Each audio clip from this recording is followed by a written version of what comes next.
Ich habe heute was vor, und zwar möchte ich mich Bullet Journaling mal probieren. Ich habe sowas noch nie vorher gemacht und ich weiß auch nicht, ob ich da talentiert bin oder nicht. Handlettering und sowas kann ich eigentlich überhaupt nicht. Und ich habe jetzt hier ein Buch und ich werde jetzt einfach mal anfangen und schauen, ob ich das hinbekomme oder nicht. Also seid gespannt.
alles fertig. Mein Buch ist gefüllt. Ihr habt die ersten Seiten ja gesehen. Mein Fazit: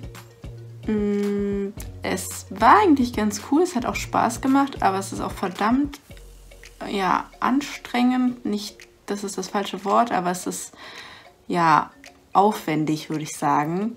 Also man muss ja schon echt dahinter bleiben und Lust darauf haben, aber ich fand es trotzdem mal interessant, das auszuprobieren. Schreibt mir unbedingt in die Kommentare, ob ich mal einen zweiten Teil machen soll, mal zeigen soll, ob ich weitermachen soll oder ob euch das gar nicht interessiert. Ich hatte einfach mal Lust, das auszuprobieren, und dafür ist ja der Kanal da, dass ich einfach mal Sachen mache, die ich vielleicht vorher noch nicht gemacht habe, und schaue, ob sie mich interessieren. Und damit würde ich sagen, ich danke euch fürs Zusehen. Gebt diesem Video gerne einen Daumen nach oben, wenn es euch gefallen hat, und abonniert mich gerne. Glocke könnt ihr auch aktivieren, dann verpasst ihr keine Videos mehr, und bis zum nächsten Mal. Tschüss!